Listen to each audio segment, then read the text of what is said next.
একটা কমেন্ট কোন এক শুভাকাঙ্ক্ষী আমাকে করেছেন, ম্যাডাম লিঙ্গের গোড়া থেকে শিরাগুলো ছিঁড়ে গেলে আবার ঠিক হওয়া সম্ভব?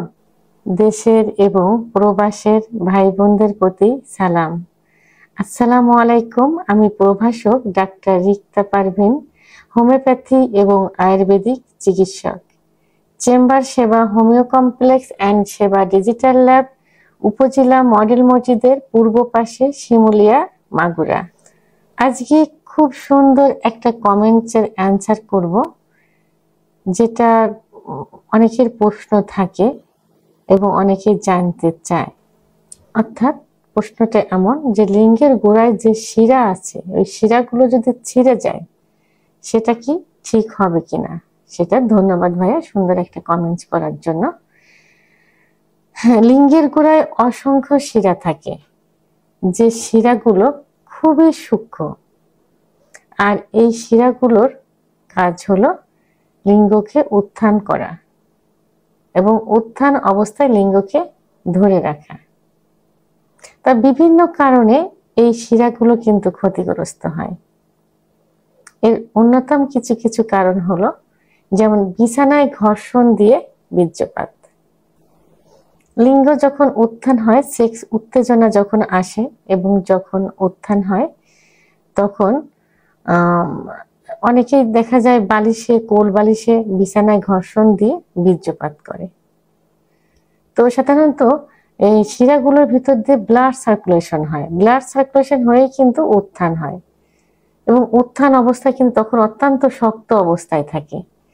এই অবস্থায় যখন বিছানায় ঘর্ষণ দেওয়া হয়, তখন এর এর পুরা মাথাটা, তার লিঙ্গের মাথাটা কিন্তু বালিশে, কোল বালিশের উপরে পড়ে এবং সেখানে শক্তি প্রয়োগ করা হয় এবং তার পুরা ভরটা কিন্তু লিঙ্গের গোড়ায় পড়ে।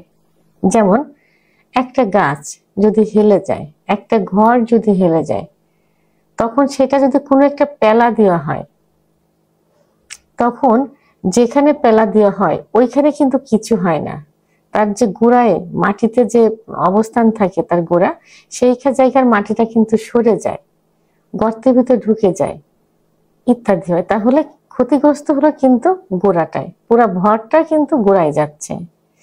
তা যখন ওই বিছানায় ঘর্ষণ দেওয়া হবে, তখন পুরা ভরটা কিন্তু লিঙ্গের গোড়ায় পড়বে। তখন কি হয়, লিঙ্গের গোড়ার শিরাগুলো অনেক সময় লুজ হয়ে যায়, ঢিলা হয়ে যায়। আবার প্রেশার যদি খুব বেশি পড়ে, তখন কিছু শিরা চিরেও যেতে পারে।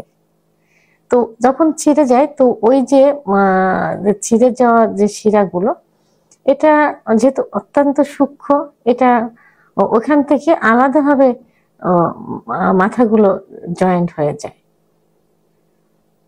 কিন্তু আলাদা হয়ে গেল কিন্তু, আর যেগুলো লুজ সেগুলো তো লুজই থাকলো। তার সঙ্গে সঙ্গে কিন্তু এর ফলাফলটা পাওয়া যায় না। এটা আস্তে আস্তে কি হয়, লিঙ্গে উত্থানজনিত সমস্যায় পরিণত হয়। এতে দেখা যায় যে লিঙ্গের যখন উত্থান হয়, লিঙ্গের সামনের দিকে শক্ত থাকে। অনেকে কিন্তু বলে যায় সামনে শক্ত আছে, সহবাসে গেছি, গোড়ায় আর বল পাই না। তখন গোড়া কিন্তু নড়বড়ে হয়ে যায়, গোড়ার দিকে কোনো বল পায় না। তো এখন যে অনেকের ধারণা যে চিড়ে গেলে শিরার সঙ্গে শিরা অ্যাডজাস্ট হয়ে যাবে, না, এটা হয় না। এটা কি হয়, ওই দুই জায়গার থেকে অ্যাডজাস্ট হয়ে যায়, মানে আলাদা হয়ে গেল। আর যেগুলো লুজ সেগুলো তো লুজই থাকলো। তো এখন এর ভাবি ফল হলো উত্থানজনিত সমস্যা হয়, অর্থাৎ লিঙ্গের গোড়ায় বল পায় না। তো এখন আপনি যে প্রশ্নটি করেছেন যে এটা ঠিক হয় সম্ভব কিনা, তো ঠিক ওই যে ওইভাবে যে জোড়া লেগে যাবে এইভাবে ঠিক হবে না।